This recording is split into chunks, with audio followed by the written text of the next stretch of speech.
this is just a quick video to show you all the different ways I have and do store my swatches in the past and now. It might give you some things to think about how you want to do it going forward. So I'm just going to give you a whiz through all the different methods I've used and things I like and things I don't like. So I'm going to start by going right back to when I was at university, and the very first swatch folder we put together, which was a technical folder, this was when I was learning to machine knit for the very first time, so on industrial Dubier machines. But it was quite a good introduction into recording all the information you need and keeping a record of any of your swatches. So this is my first technical folder, and what it has in it is for each of the techniques. So this is a full needle rib, and it has the instructions we were given at the time for producing the rib. So it's got the needle setup, it's got which yarn we used, it's got tension information, and then it's got information on how we set the carriage up and what tension we used, and the exact instructions in terms of knitting rows, followed by the actual swatch that was produced as part of that. And so it's got that. So this was kind of when we first learnt to use knitting machines, and it's got all the different techniques we learnt. So full needle, half Milano, swatch there, half cardigan, full cardigan. So it's not the most exciting or inspiring of folders, but it's a really good technical background, and it means that if ever I was back on a Dubier knitting machine and I needed to recreate one of these techniques, I would have all the information there that I needed. So that was the first folder we did, and we got quite used to recording all that information. So there's some other bits here. So there's plating. You might not be able to see those really clearly. But then also when it came to the final year, when we were doing final collection, I then focused on knitting. So that was almost all my final collection was knitwear. So there was a lot of information to record, and we were working at high speed and trying to produce garments as quickly as possible. So there was a lot of stuff that we needed to record. So for this, I had one whole folder that had my kind of tech swatches for my final collection. So first of all, I had a wrap of all the yarns that I selected. So I don't know if Joe's watching this, but and you might not be able to see this very clearly, but these are all the yarns I bought from Texarray, which is one of Joe's former companies. And so these were the yarns that I bought from there. These are silk yarns. So I've got a wrap of each of those with the price that I paid for those yarns. And then these are the ones I got from Fairfield as well. So basically this is my full yarn choice for my final collection. And then I've got knit downs from each of those cones of yarn. So I don't know how easily you can see this. Let's see if I can take some out. The way I kept these is I would knit a piece and then I just enclose it in cardboard at the top. I wrote which yarn it was, what gauge machine I used, how many ends I used, and what tension I used. And I did that for all the different yarns I was planning on using, different combinations. So some of them had lurex added to them, some of them had different tensions. And what this also enabled me to do is if I knitted a large enough piece of it, I could then cut bits from it and use them in sketchbooks or in portfolios. So I had pieces of the knitting that I could use in other things as well. Here I've got practicing all my different ribs that I was using for trims. So different tensions, so this is one piece, different tensions of the same yarn. And so I've got that for all those yarns that were at the front. I've got all the different permutations and combinations of things that I could do. Colour combinations, so I could quite easily see which ones I liked if I was making a garment. I kept a record of the technique for different samples. So these are different samples I then produced. They're a bit flattened over time because these are quite old now. But for each of those samples, I then had instructions on which machine it was, which yarn it was, which tension, and how it was knitted. So it was 60 stitches wide, 10 rows with all of the stitches, and then 30 rows with partial knitting, 15 of the stitches out. And so again, I would be able to go back to this and know which yarn it was and know how to recreate it. So another technical folder, but very specific to a project that I was working on. And that, I don't know if you can see that, but that's one of the final garments that was knitted from all of that yarn. So that's kind of the technical side of all the stuff we did at university, but we obviously did a lot of creative swatching as well. So I just wanted to mention those swatches and show you some of those.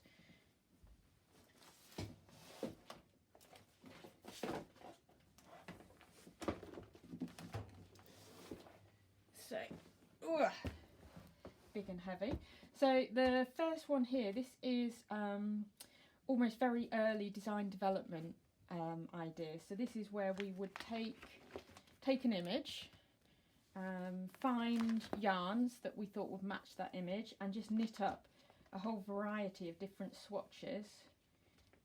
Again, that might be shining a bit in the light, but you get the general idea. So it's kind of like a mood board. So this could be in a portfolio like this for presentation, or it could literally just be up on a pin board or on your wall with the image and some yarn and some different swatches, just to give you a mood and a feel for what you're working towards. So this could be very initial stages. And so for this, I wouldn't probably have recorded any of the techniques I used, because I'm just working on getting the swatches out as quickly as possible to try and build up a theme before I work into it. So another one there, colours, with some jacquard knitting. And then this was a knitwear project we worked on for Matalan. Again, I don't know how clearly you can see this, but that's a mood board. And then I've got some design development, an actual swatch, and then some finished designs with the swatches or examples of what swatch will be used in that design. So again, more presentation rather than technical, so not necessarily as much information recorded on those. And then the next way of gathering design information together would be sketchbook work. So this would be a sketchbook for a certain project. So this was for Burton's menswear, and it was a Bauhaus inspired project. And so this wasn't just knitwear, this was other designs as well. But if I get to where I've recorded some of the knitwear stuff, so this is where I was working on colour options for stripes. So I've put the swatches on one of the pages there with some basic information, gauge, not as much as tension, but I've how many rows the stripes are. And then next to that, directly next to it, I've got a whole range of design development of how those designs could be used, or how those swatches could be used in specific designs. And that kind of carries through. So again, I've got some more stripe combos there and some potential garments. And then as the project carries on through, so this is non-knitwear. But when we get to the end, where I'm actually making up, because we had to make this project up. So here are some final designs, and some of them are knitwear. And then that was the one I actually chose, I think, in the end to make. And so here's the more technical stuff I've recorded for those swatches. This was actually a cut and sew project, which I don't do really very often, but it was a different way of calculating and writing a pattern, so that's there for that one. So that's another kind of creative way with swatches rather than technical. So that was all university stuff. Now I just wanted to show you a bit more what I do now, which obviously I still record a lot of technical information,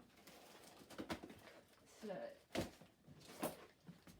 I have lots and lots of folders and folders and folders of stuff. So this is a technical folder I've got. This is like basic techniques, and I might have it divided by the different techniques that I use. So this one's casting on and off. It might be shaping, it might be so decreasing and increasing. So I've got swatches there with the instructions on how to do it.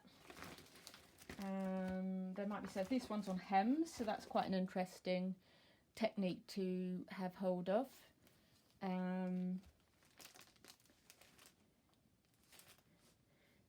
that round a bit.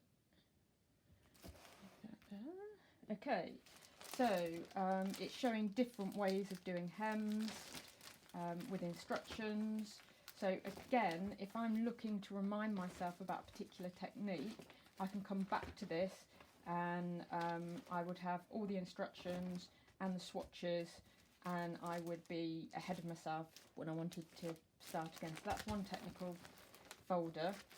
And there are bits and bobs all over the place, but that's my main one with all the basics in. Then the other thing, the other swatches I like to record, I do a lot of fair isle work, so I use a lot of punch cards. So another technique that's good for me is just getting a punch card and trying all the different stitches and recording a long swatch of that. So for example, on this one, this is card 3, standard gauge Knitmaster card, and I've just gone through and tried all the different techniques. So I've started with the fair isle, some of it's short, some of it's long.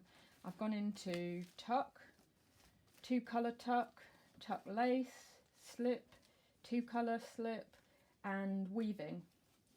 And so there I've then got a full physical representation of a punch card. So this folder is for my fine gauge machine, and what I've done for here is I've got the swatch with the actual punch card behind it, so that I can flick through and I can look at the visual representation of a punch card, and then if I want to then use it again, the punch card's there for me to use. So I find that's quite a useful way of storing all of that.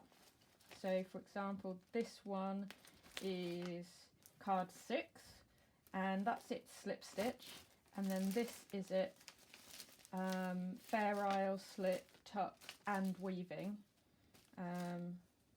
You can see really scrappy swatches, some of them, but it's still going to save me a load of time when it comes to using that punch card again, or if I'm looking for a pattern for a project, because I've got something visual I can look at. Because sometimes, like that punch card's not too bad, you can kind of see that there's zigzags and you can kind of guess a bit what that's going to look like, but there's other punch cards sometimes that you really can't tell exactly how it's going to come out. So if you've got all of this, so this is card 7, and so for example the colour work there, I wouldn't have been able to guess that punch card, which has got diamonds on it, was going to come out like that. But now, because I've got that recorded, I'll know in future. So I've just got that for all the different punch cards. For that's for my fine gauge machine, but I've got some like that for standard gauge as well. So that's another set of swatches that I have. That's my punch card swatches. And then it's more the ones we've talked about. So the tension swatches, which we've been talking about a fair bit, for anyone who's been doing the Stoodley workshop. At the beginning we were talking about getting tensions correct and doing our tension squares. So this is an example of where I've got new colours in, and I've just knitted one whole long piece with the different tension swatches, tagged it so I know what it is, and I've got it all there as a comparison. This one's been washed and blocked, and then to go alongside it I've then taken my punch card and tried some of the different colours together, just to start giving me an idea of which ones I like. and you can kind of see where this was going in terms of what the finished project ended up like, but this was my starting point. So those two go together. And I quite often do that with my designs when I've designed a punch card, is practice all the different colourway options. So this is one of the raindrop patterns, and you can see this is grading it. So I use this for one of my designs, one of my jumpers, and on this I've tagged it all together, put a header card on it, and recorded some information, so which pattern it was, how many needles, what tension. I haven't actually recorded colours on that one, which would have been useful. And then these are often I hang on hooks or hangers, so these can all be visible and on display. When I had my studio that people could visit, these were often out on the wall, and then if people wanted to discuss colourways, we could go through these together. So again, this is obviously Hebden Houses, and so this is one full set with a dark brown background, and then other colour combos.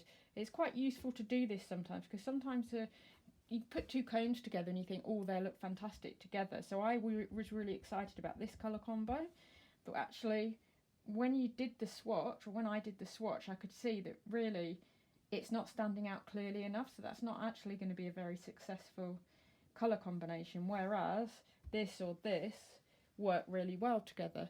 But so having all of this visually saves me so much time in future when I'm thinking about what colours I want to knit something in.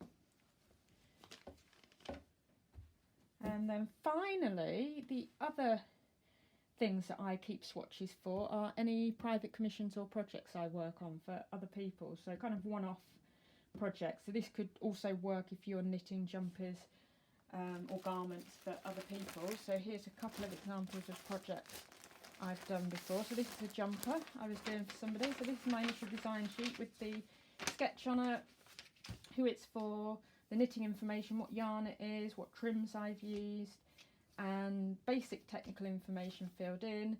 And this is a photocopy of it, but there would have been wraps of the actual yarn on there as well. And then within this wallet, I've then got the punch cards that I've used for it, any design work I've done, and then the actual swatches. So this was obviously a chunky one. But there I've got one pack with all the, I guess it's a tech pack really, because it's all the spec and technical details, but with the swatches, kept the swatches with it, so that if ever I come back to it, I can see how that came out. And then another project here, this was an Intarsia project, so this was for a cushion, so I didn't really need to draw up the actual spec sheet, but I did have practice swatches. There we go, this was for a raccoon's face on a cushion, and there I've got the Intarsia chart that I used, so I've got a record of that. So again, I've got the record, the technical details, and the visual representation, the swatch, so that I can see how that became that. And I think that is most of my different types of swatches. So it just gives you an idea of all the different ways I've used to record and store and display swatches, and we will talk next week a little bit more about the specifics about how you might want to store your swatches and what information you need to record and where you need to keep them. But I hope you found that helpful.